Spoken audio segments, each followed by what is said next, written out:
ઓમ.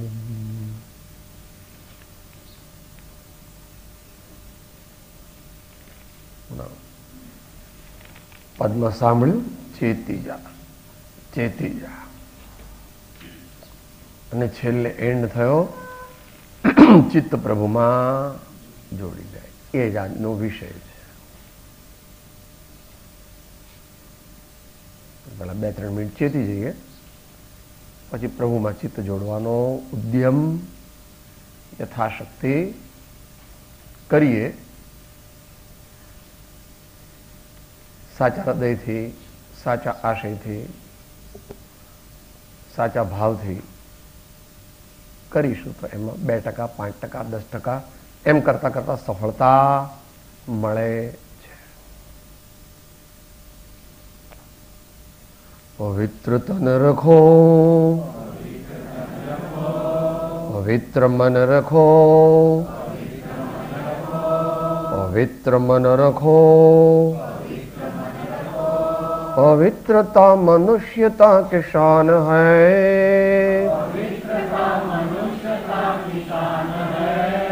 जो मन वचन कर्म से पवित्र हो, जो जो मन वचन कर्म से पवित्र हो, जो वो चरित्रवान ही यहाँ महान है, वो चरित्रवान ही यहाँ महान है, वो चरित्रवान ही यहाँ महान है.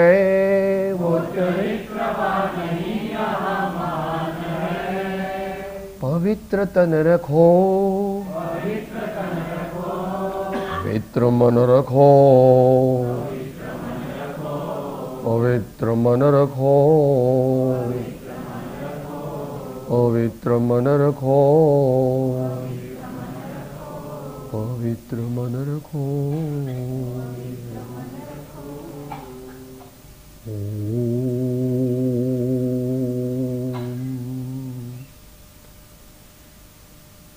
ओंकारं बिंदु संयुक्तं नित्यं ध्यायन्ति योगिनः कामदं मोक्षदं चैव. ओंकाराय नमो नमः. मोक्षमार्गस्य नेतारं भेत्तारं कर्म बुभृतां ज्ञातारं विश्वतत्त्वानां वन्दे तद् गुणलब्धये. परात्पर गुरुवे नमः, परम्पराचार्य गुरुवे नमः, परम गुरवे नमो नमः.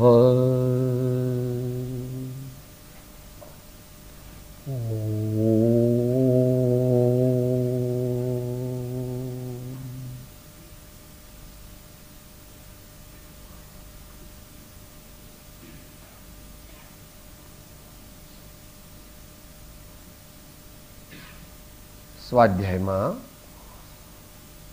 વિષય ચાલે છે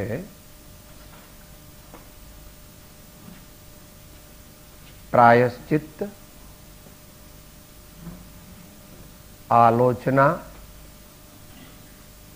પ્રતિક્રમણ, પ્રાર્થના કે માફી માગવી. તે સામાન્ય મનુષ્યને માટે આ બધું એકાર્થવાચક છે. આચાર્યદેવ શ્રી પદ્મનંદી પંચવિંશતિના 9મા અધિકારમાં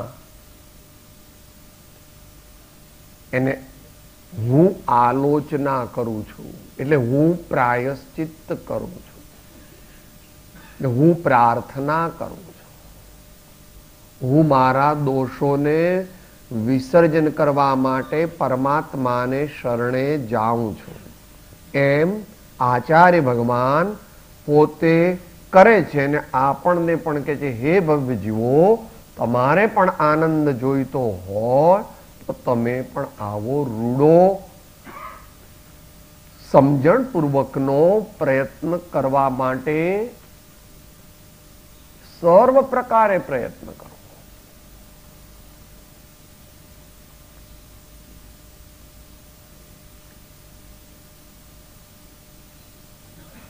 બેલેન્સ રાખવું અઘરું છે જીવનમાં. કાં તો આપણે શરીરને ચોખ્ખું રાખીએ છીએ, કાં તો શિષ્ટાચારથી વાણી સારી બોલીએ છીએ, પણ શિષ્ટાચારથી બોલીએ, ખરેખર સાચી નથી બોલતા, મનમાં તો ગણતરી બીજી છે. અથવા એમ વિચારે છે કે એકલા ભાવ સારા કરવા આપણે. ભગવાન કહે છે, ભાઈ તું એક વ્યક્તિત્વ છો, આત્મા એકલો નથી. અત્યારે આત્મા એટલે હું, તમે, એની સાથે ભાવ રૂપી વિકારો છે, એની સાથે બીજા એવા કર્મો જ્ઞાનાવરણી મોહની વગેરે છે, એની સાથે આ સ્નાયુ, મજ્જા, હાડકા, આવું બધું પણ છે. અને વળી એના ઉપર આપણે આવા કપડા ને બધું મૂક્યું છે કે નહીં ભાઈ? મૂક્યું નથી, પહેર્યું છે. પહેર્યું નથી, ઠઠારો કર્યો છે. હે,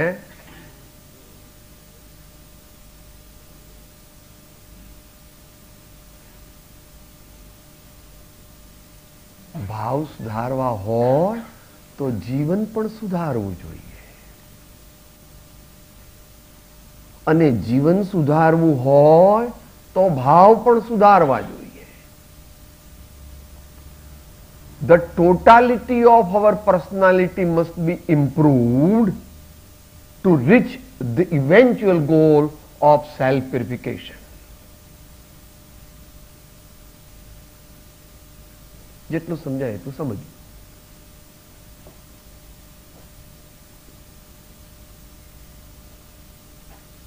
આપણું સ્વતત્વ મૂળ તો ચૈતન્ય છે, જ્ઞાયક છે. પણ એ જ્ઞાયક જે છે એ જ્યાં છે ત્યાં જ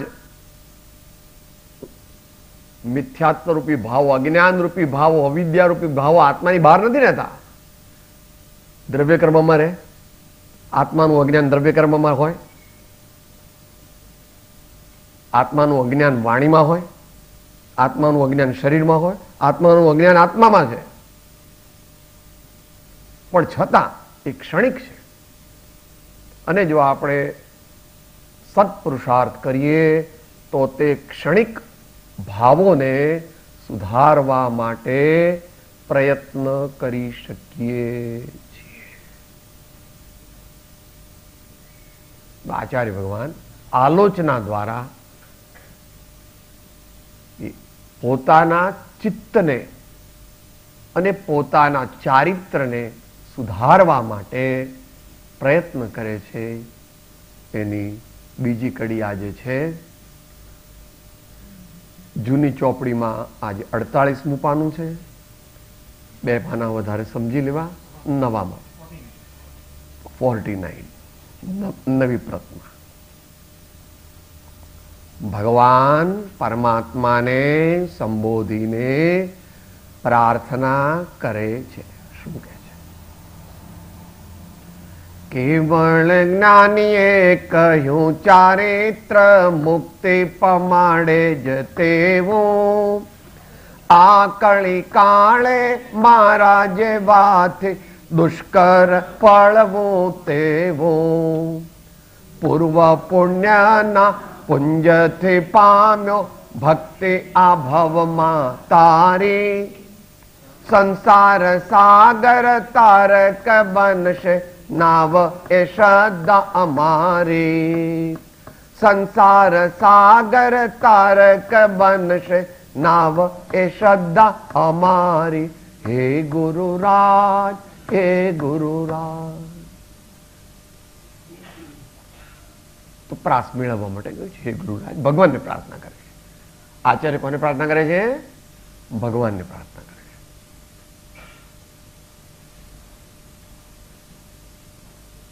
આપ પ્રભુએ, આપ પરમાત્માએ, એનું પ્રતીક છે. ભગવાન બિરાજમાન છે ને અહીંયા આગળ. ભક્તજન છે એને એવું નથી લાગતું કે આ તો સાહેબ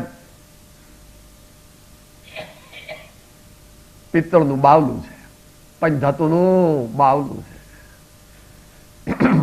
પોતાનો જેવો ભાવ હોય તે પ્રમાણે ભગવાનમાં આપણને એના સાક્ષાત્કારપણાનો ભાવ ભાસે.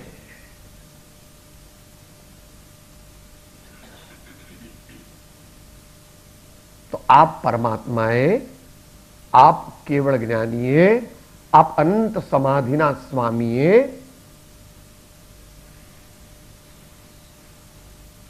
ચારિત્ર કહ્યું છે.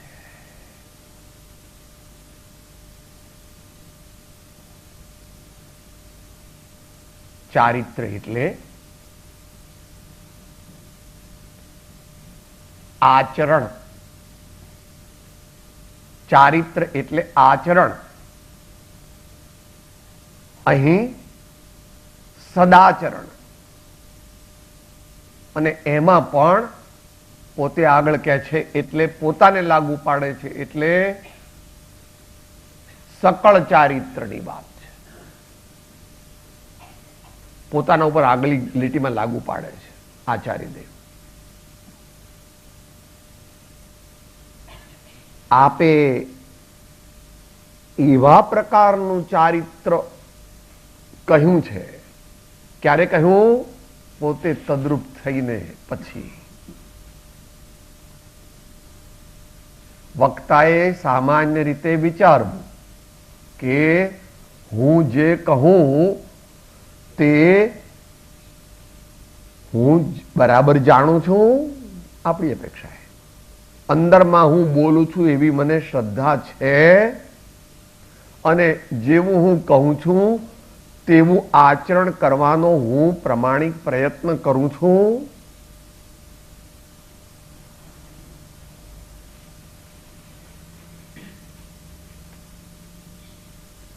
વક્તા શું કહે છે એનો પ્રભાવ મુખ્ય નથી, પણ વક્તાનું વ્યક્તિત્વ શું છે એ વધારે અગત્યનું છે. બહુ જ મોટા વક્તાઓ તો વાણીથી ઉપદેશ ઓછો જ આપે છે. બહુ મોટા પુરુષો વાણીથી થોડોક જ બોધ આપે છે. એમનું જીવન એ જ એમનો ઉપદેશ છે. એમનું સમુચ્ચય વ્યક્તિત્વ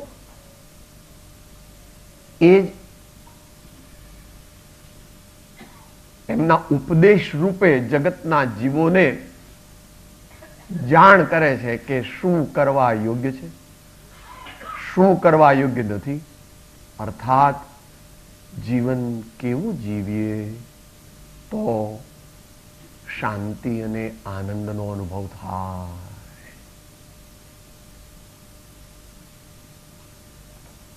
ધ્યાન એ ચારિત્ર દશા છે. બરાબર ભાઈ? 111મી ગાથા આત્મસિદ્ધિ. વર્તે નિજ સ્વભાવનો અનુભવ લક્ષ્ય પ્રતીત. પ્રતીત એ કયા ગુણનો પર્યાય છે? શ્રદ્ધા ગુણ. ને લક્ષ્ય તે જ્ઞાન ગુણ, અને અનુભવ તે ચારિત્ર ગુણની પર્યાય છે.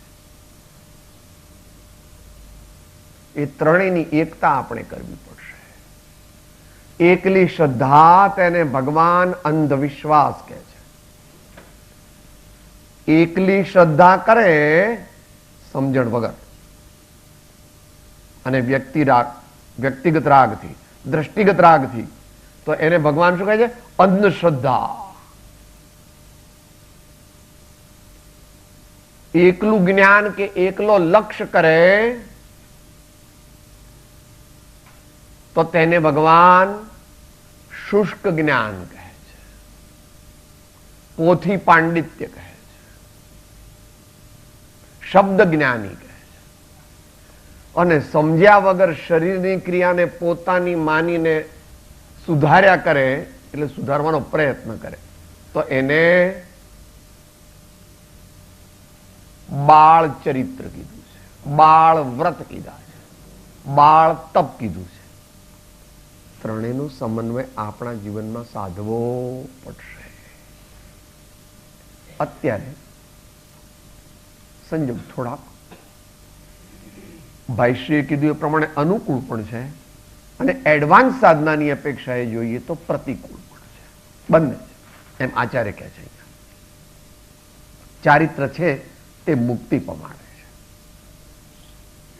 મુક્તિ તો ચારિત્રથી જ થાય. સમ્યક દર્શન જ્ઞાન ચારિત્રાણી મોક્ષ માર્ગ, પણ આગળ વધે એટલે દર્શન જ્ઞાન ગૌણ થઈ જાય છે. બોલો ગાથા 7ની પ્રવચન.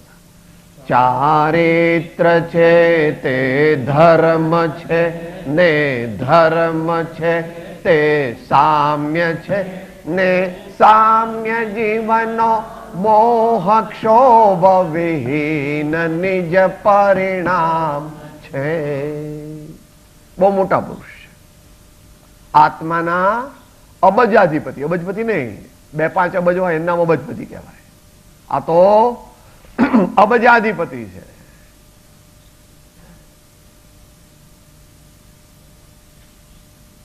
તો ખરેખરો ધર્મ તો ચારિત્ર છે. તે ચારિત્રની નિશ્ચય નહીંથી વ્યાખ્યા કરી.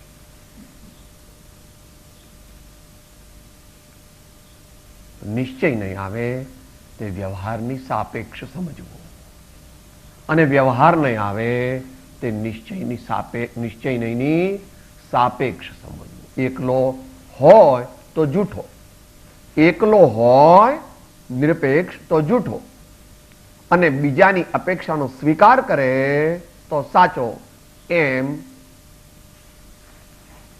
આચાર્યોએ કહ્યું છે. નિરપેક્ષાહ નયાહ મિથ્યાહ સાપેક્ષાહ નયાહ સુનયાહ. કોણ કે છે? કોણ કે છે? સ્વામી કાર્તિકેયનું પ્રેક્ષામાં આવે છે.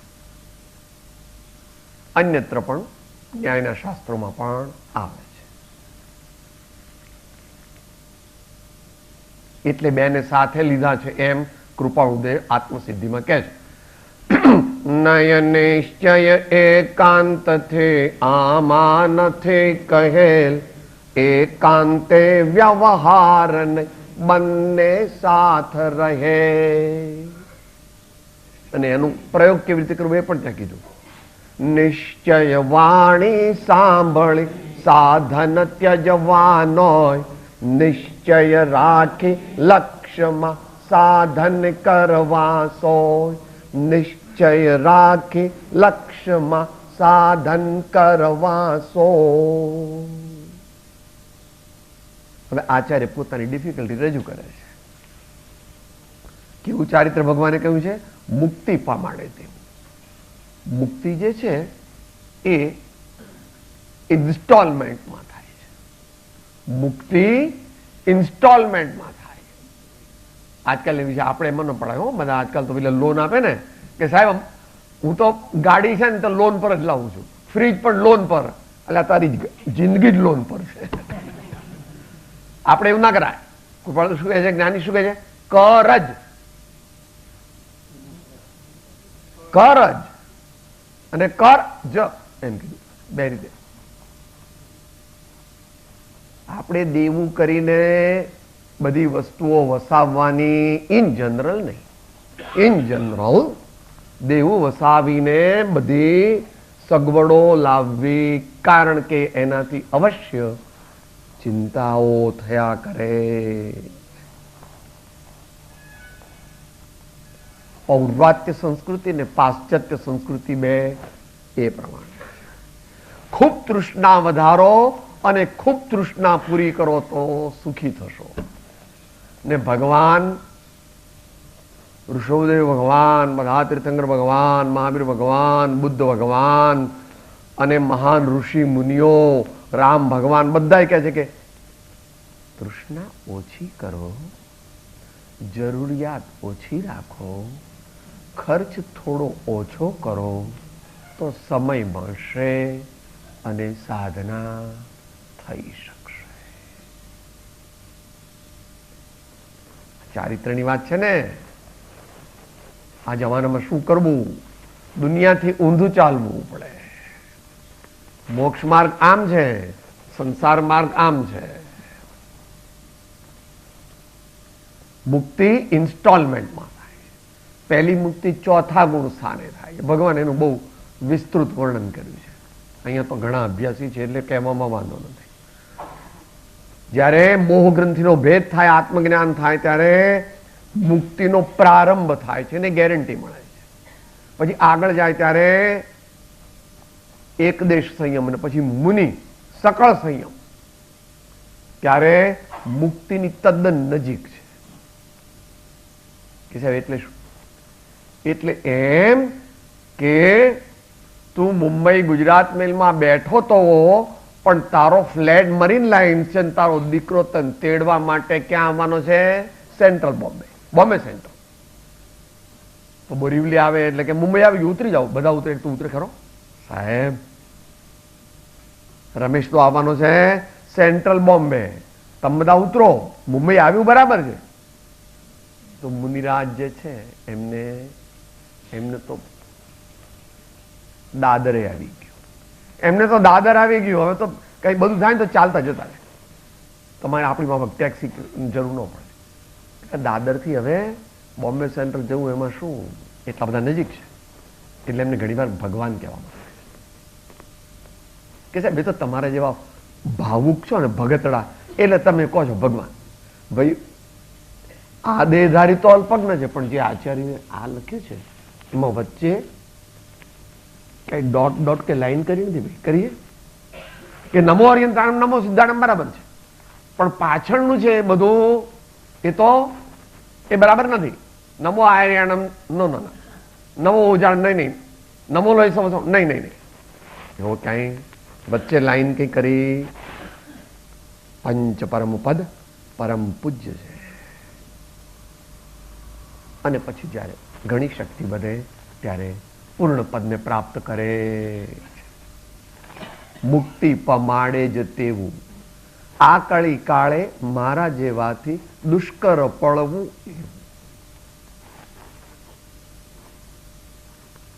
કબૂલાત કરે છે. પોતાની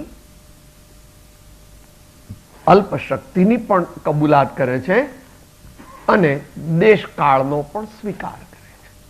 એ સમ્યક સ્વીકાર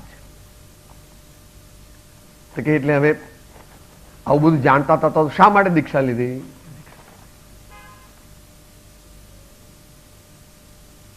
ધ્યેય હંમેશા ઊંચું રાખવું જોઈએ. ધ્યેય હંમેશા ઊંચું રાખવું જોઈએ અને એ ધ્યેયને પ્રાપ્ત કરવા માટે ઘણો પુરુષાર્થ કરવો જોઈએ. ઘણાને પૂછી કેમ ચાલે છે ભાઈ? કે સાહેબ થાય એટલું કરું છું. તો કે કેટલું થાય? કે સાહેબ અત્યારે તો બિલકુલ નથી થતું, મારી સિઝન ચાલે છે એટલે હું ખાઉં છું પણ રાતના 12 વાગે જ ખાઉં છું. એક વાર આખા દીમાં સવારે દુકાનમાં 2-3 કપ ચા પી લેવું છું અને પેલો અમારો મેનેજર છે તો મને બિસ્કિટ આપે, 2-3 મોઢા મૂકી દઉં ને આખો દાડો. થાય એટલી સાધના ન કરાય, ખેંચાઈને સાધના કરવી પડે.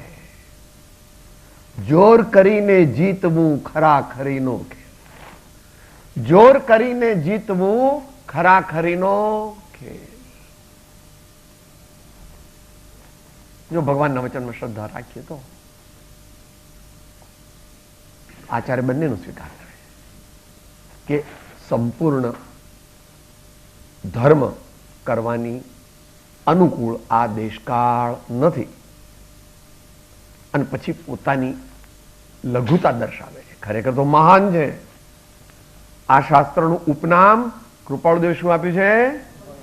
વનશાસ્ત્ર. વનશાસ્ત્રનો અર્થ છે વનવાસી મુનિઓએ લખેલું અને વનવાસી બનવા માટેનું આહ્વાન કરતું એવું આ ઉત્તમ શાસ્ત્ર છે. એટલા માટે એને ગૌણપણે મુંબઈ વગેરેમાં વાંચી શકાય. મુંબઈ એટલે પ્રવૃત્તિમય ક્ષેત્રોમાં એને વાંચવાનું સામાન્યપણે આજ્ઞા નથી. ક્યાં નથી? ઉપદેશ નોંધ 15 છેલ્લા 3 વાક્ય બોલો. આદિ અનેક છે તે સત્શ્રુત ઇન્દ્રિય નિગ્રહના અભ્યાસ પૂર્વક તે સત્શ્રુત સેવવા યોગ્ય છે. તે ફળ અલૌકિક છે, અમૃત છે.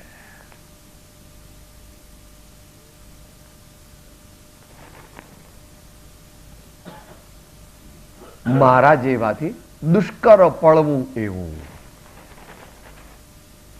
એટલે શાસ્ત્રની વાત છે, બહુ ડિટેલમાં નહીં જઈએ.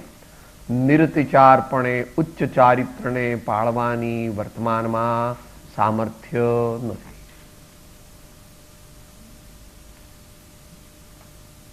પછી ડિટેલ્સ વર્કઆઉટ કરી ગુરુગમથી. એટલા માટે શાસ્ત્રમાં એમ પણ કહી દીધું કે મૂળ ગુણોનું સંરક્ષણ કરો, ઉત્તર ગુણો જે પ્રમાણે પળાય તે પ્રમાણે પાળો. પ્રયત્ન કરવો, મૂળ ગુણોનો ઘાત ન થાય એટલું જોવું. આ મુનિની વાત છે. અહીંયા મુનિ પોતે છે ને એટલે એનો સંદર્ભ છે. દુષ્કર પડવું એવું. આપે કહેલું ચારિત્ર મારાથી ઘણી વિકટતાથી પાળી શકાય છે, અથવા કોક વાર એમાં ડાઘ લાગી જાય છે, ભૂલ થઈ જાય છે, ચૂકી જવાય છે પ્રભુ. પરંતુ હવે ઓપ્ટિમિસ્ટિક ઓલ્ટરનેટિવ કહે છે, પૂર્વ પુણ્યના પુંજથી પામ્યો ભક્તિ આ ભવમાં તારી. એ પૂર્વ પુણ્ય એ અંશે લેવું, સિદ્ધાંતની અપેક્ષા. હમણાં 5 કારણની વાત કરીને સમવાય કારણની. હે પરમાત્મા, મારું ચિત્ત થોડું સ્થિર છે, આપના ચરણોમાં મારું ચિત્ત હું ચોંટાડું છું, વારંવાર ચોંટાડું છું. પૂર્વ પુણ્યના પુંજથી પામ્યો. પરમાત્માની સાચી ભક્તિ થાય તો ઘણું કામ થઈ જાય. પરમાત્માની સાચી ભક્તિ કરી શકીએ એકદમ ન થાય, એ પરિપક્વ થાય. તમને કેરી ખાવાનો બહુ શોખ છે, એટલે જ્યારે 60 રૂપિયાનું એક ફળ મળે ત્યારે પણ તમારો મિત્ર રત્નાગીરીથી પેલી પેટી તમને મોકલી દે છે ને તમે સ્ટોર રૂમમાં એ કેરી મૂકો છો. પણ પહેલે દાડે ખાઓ છો સાહેબ, એનો રંગ બદલાય, એની સુગંધ બદલાય, જરાક સેજ પોચી થાય પછી ખવાય. કાચી કેરી કહીએ તો ખાટી લાગે, અને આટલું મોંઘું ફળ નકામું પછી નાખી દેવું બરાબર નથી. ઓપ્ટિમમ વ્યવહારમાં તો તમે ભલભલાને પણ આંટી મારીને આગળ નીકળી જાઓ એવા. પણ જ્યાં પોતાના ઘરની વાત આવે છે કે સાહેબ એ તો મને ખબર નથી હું કોણ છું, હું કોણ છું એને તો મને ખબર નથી. એવો આ જીવ છે, એવા આપણે. અહીં તો આચાર્ય કે પૂર્વ પુણ્યના પુંજથી પામ્યો ભક્તિ આ ભવમાં તારી. પામ્યા નથી હો, પોતે ઘણો પુરુષાર્થ કરીને by positive efforts he has acquired and attained it successfully. બાપુજી, બા, બીજા સગાવાલા, બીજું મોટું શેઠે બધું બાજુમાં મૂકી દીધું અને પરમાત્માની ભક્તિ કરવા માટે. એમની મોટા પુરુષ છે એટલે એમણે તો ચત્તારી શરણમ પવજામી, અર્યંતે શરણમ પવજામી, સિદ્ધે શરણમ પવજામી. સાહુ શરણમ પવજામી, કેવલી પણ તો ધમ્મમ શરણમ પવજામી.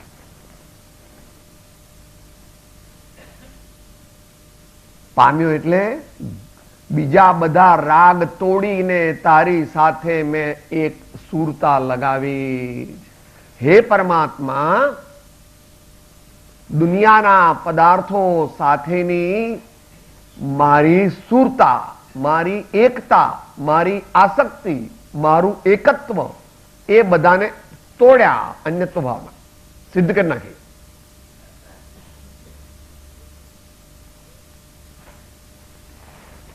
પહેલા પ્રકારનું સંકિત તો એ જ કહેવાય. જ્યાં સુધી ઘર, વર, કપડા, દાગીના એ બધું બહુ જ ગમે તો ભગવાન ન ગમે. હોય બધું હોય તો હોય, એ કઈ બહુ એટલું અગત્યનું નથી. જો આપણા અંતરની અંદર એ ટોપ પ્રાયોરિટીમાં આવી જાય તો આપણી પરમાત્માના માર્ગને ચૂકી જઈએ. એક્સેપ્ટ. અઘરું છે, અઘરું છે, પણ પ્રયત્ન કરવો. માતાઓ આમ તો વધારે કરી શકે. વરને રાજી રાખે છે, ઘરમાં બધાને રાજી રાખે છે, મોસાળિયાને રાજી રાખે છે, અતિથિઓને રાજી રાખે છે, સમાજને બધા રાજી રાખે છે. બોલો કેટલી બધી શક્તિ છે. હવે એ શક્તિને હવે આ બાજુ જરા વધારે વાળવાની છે, આ બાજુ વાળવાની છે. એટલે દેવચંદ્રજી મહારાજ ને કૃપાળુદેવ કહે છે, દેવચંદ્રજી મહારાજ શું કહે છે? પ્રીતિ અનંતી પરથકી, તે તોડે હો તે જોડે હો, પરમ પુરુષ થી રાગતા, એકત્વતા દાખી હો ગુણ ગે, ઋષભજીણંદ સુપ્રીત દી.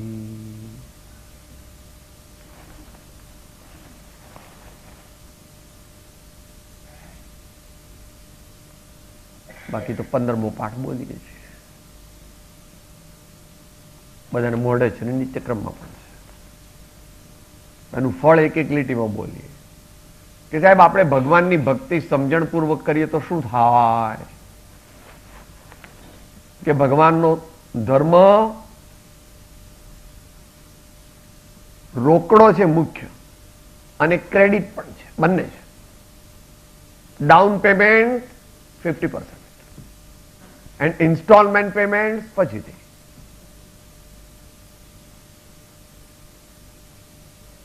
પહેલું ફળ શું કીધું? નિજ આત્મ સ્વરૂપ મુદા પ્રગટે, મન તાપ ઉતાપ તમામ મટે. એવું આગળ જાવ તો શું થાય? સમભાવી સદા પરિણામ થશે, જડ મંદ અધોગતિ જન્મ જશે.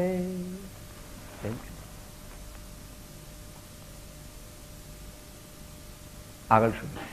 શુભ ભાવ વડે મન શુદ્ધ કરો, નવકાર મહાપદ ને સમરો. અને છેલ્લા શું કીધું? 12માં જાય એટલે વાંચવું વધારે પણ અઘરું આવે.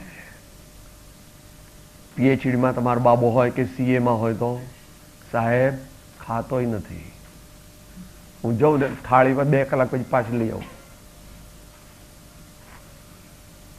ધ્યાન જ નથી એમ બીજે. કરશો ક્ષય કેવળ રાગ કથા, ધરશો શુભ તત્વ સ્વરૂપ યથા, નૃપચંદ્ર પ્રપંચ અનંત દહો, ભજીને ભગવંત ભવ અંત લહો, ભજીને ભગવંત ભવ અંત લહો. એ કહે છે આચાર્ય ભગવાન. એ કહે પૂર્વ પુણ્યના પુંજથી પામ્યો ભક્તિ આ ભવમાં તારી, સંસાર સાગર તારક બનશે નાવ એ શ્રદ્ધા અમારી. ભજીને ભગવંત ભવ અંત લઈશ એમ કે સંસાર સાગર તારક, આદિ વ્યાધિ અને ઉપાધિ, જન્મ જરા અને મરણ, અજ્ઞાન અને અસત આચરણ. બંધ માર્ગ એટલે શું? મિથ્યા દર્શન જ્ઞાન ચારિત્રાણી બંધ માર્ગ, સંસાર માર્ગ. સંસાર સાગર તારક બનશે. કોણ? ભગવાનની ભક્તિ રૂપી નાવ, અહીંયા નાવ કે છે એ શ્રદ્ધા અમારી. પોતાની નમ્રતા પણ દર્શાવે છે અને છતાં કોઈ અપેક્ષાએ પોતાની જે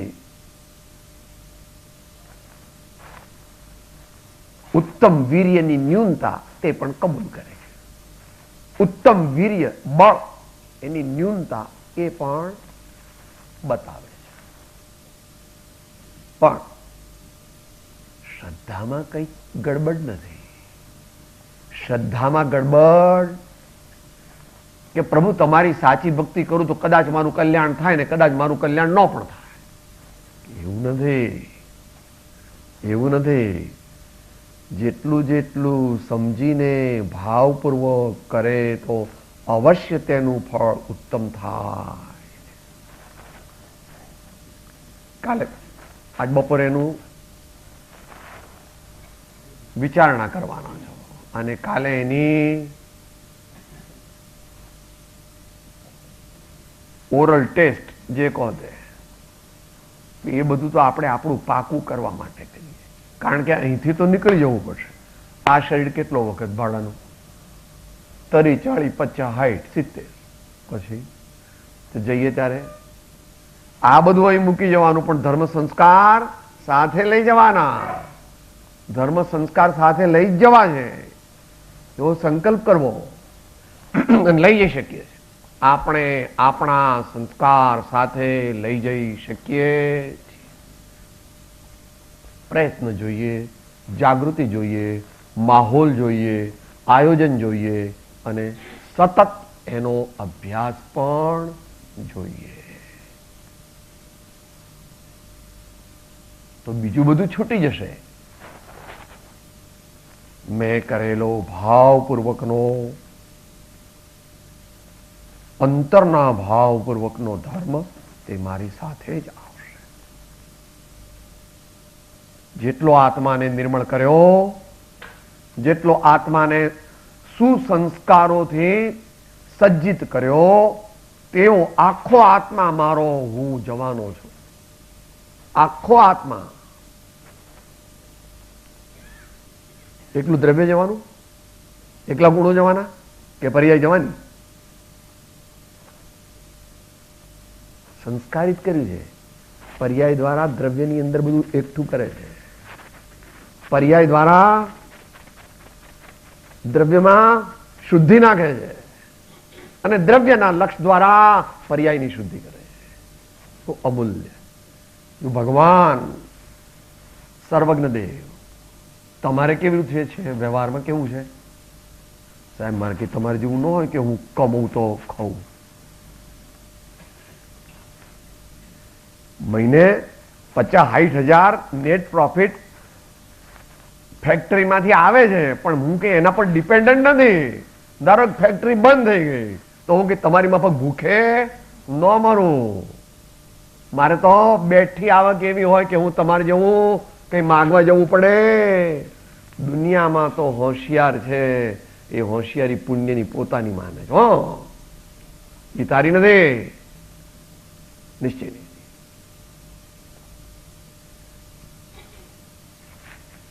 આત્મા આત્મદ્રવ્યની દ્રષ્ટિને લક્ષ્ય ખરેખર ગુરુગમ પૂર્વક ને સત્પાત્રતા સહિત કરે તો પર્યાય નિર્મળ થાય.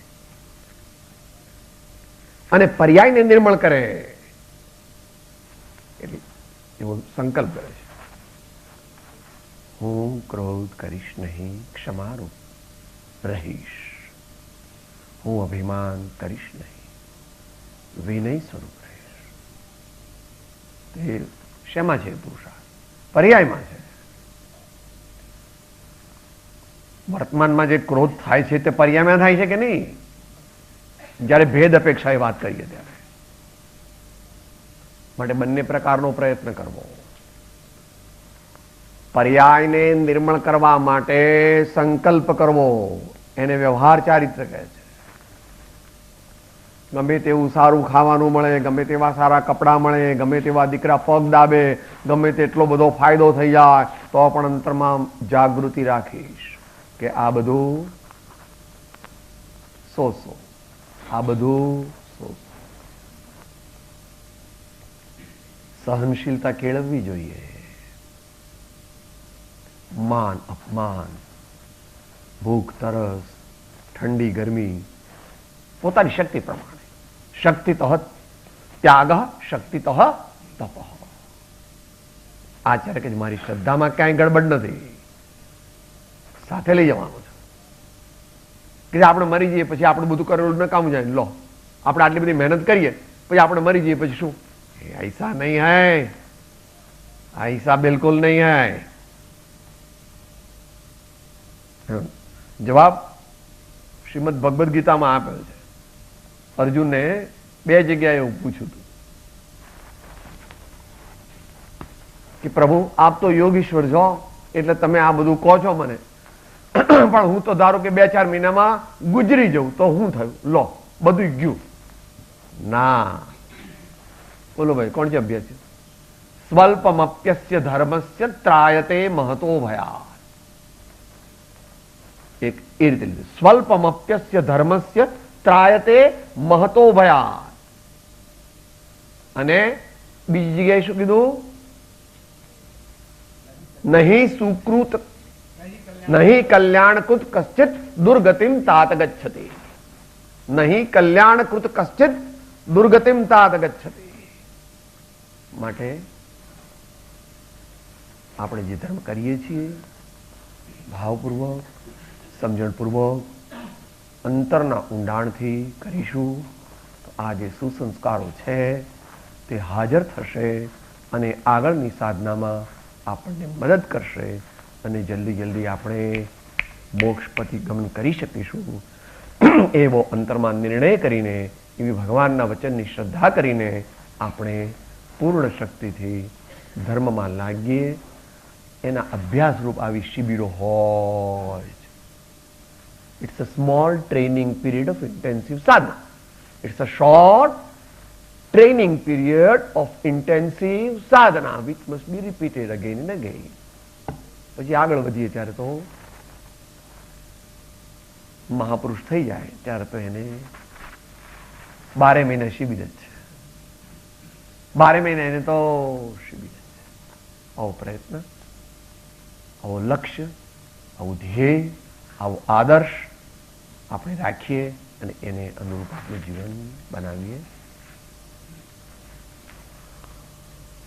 દેહ છતો જેની દશા વર્તે દેહાતે તે જ્ઞાને ના ચરણમાં વંદનય સદગુરુ પરમ કૃપાળો ત્રિલોકના સબ સંતન કે જય. આનંદ. ઓમ